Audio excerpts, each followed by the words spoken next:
Hi, my November 10th birthday babies. Come on in, because this video is all about you. Today, from The Secret Language of Birthdays, I'm going to be reading your personality profile, which is titled The Day of Metamorphosis. So exciting. And stick around till the end, because that's when I'll give you advice specifically from the book for people born on this day. Let's get into the reading. Take what resonates, leave what doesn't. November 10th, the Day of Metamorphosis. Those born on November 10th are taken up with the most profound changes possible, both in themselves and in the materials or products with which they work. Their personal transformation may at times seem extremely slow and can be quite painful, often involving a real struggle or wrestling in the final stages. Like a lowly caterpillar, November 10th people may need to isolate themselves from the world in a personal cocoon for quite a long period of time, even years before they can one day emerge as a butterfly. Like the tadpole, they may at the onset, sorry, I have braces, so some words are hard for me. Like a tadpole, they may on the onset bear little resemblance to the empowered being they will become. Often November 10th people paradoxically give the impression of being very constant and unchanging. Yet if one watches them as one would the minute, even hour of a hand clock, a barely perceptible but certain progression is in fact taking place. In their work also, November 10th people are endlessly searching, magically transforming humble materials into finished products or energy into services. Most November 10th people display an instinctive knowledge of how things work, admirable patience, and technical mastery of their medium. On the other hand, although they can be magnetic and attractive individuals, they are usually lacking in understanding concerning people at large and may be socially inhibited and self-preoccupied. Those born on this day who realize the importance of social contacts and relying on the right people when necessary will be highly successful. Those who are overly concerned with their own growth to the exclusion of developing their career or place in the world may find a life of continual struggle.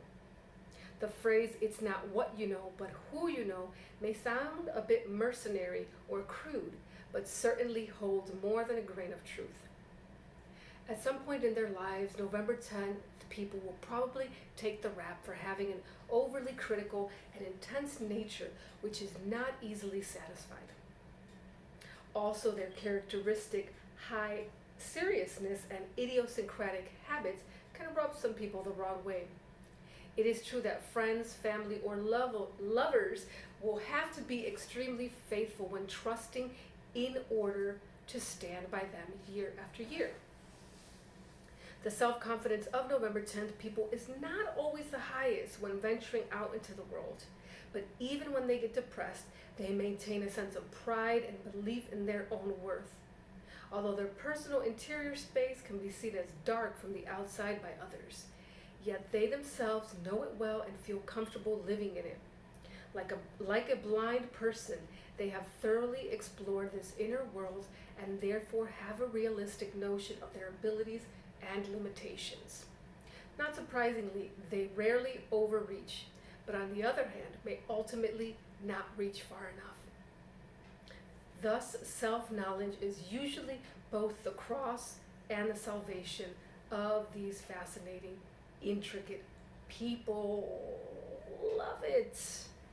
I think you're the first person to get that title of fascinatingly intricate people.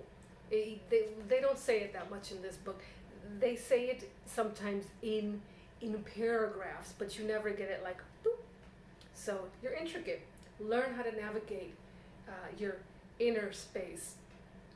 And something else that really struck a chord with me, so I started reading this, and I was like, man, this really feels a lot like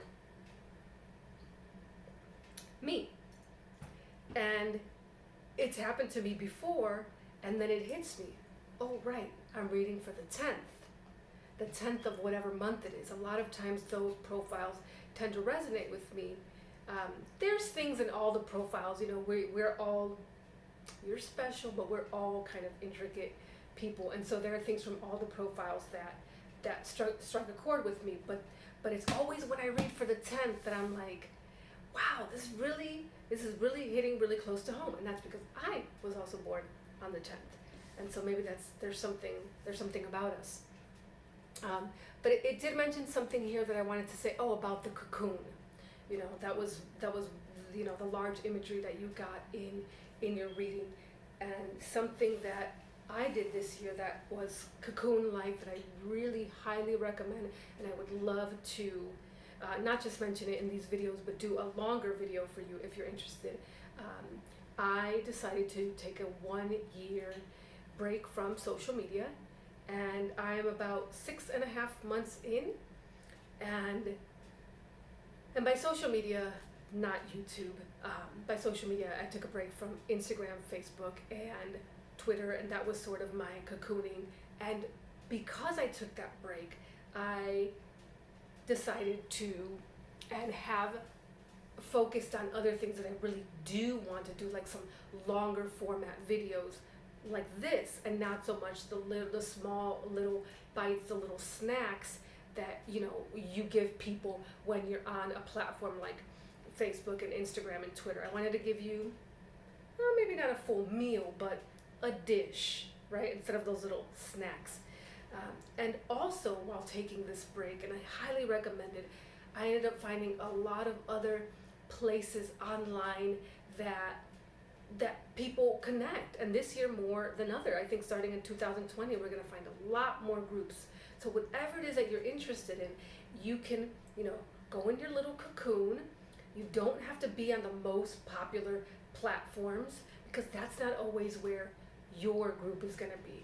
But if you take that time to go inside, if you take that little break, then you may find that space online, which isn't always the most popular place. Let me give you a little advice here. Be sensitive to the difficulties you create for others. Come out of yourself and share with the world. Don't be afraid to shine. Open the emotional floodgates more often and allow yourself to be more trusting. Develop flexibility in your lifestyle. That makes sense with the caterpillar and the butterfly, right? One day you're crawling on the earth and the next day you're flying. Love it. Oh, I love this reading, you guys.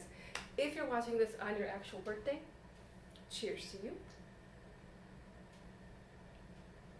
Happy birthday. And I trust that this helped you on your journey. Again, take what resonated with you, leave what didn't. And thank you so much for watching.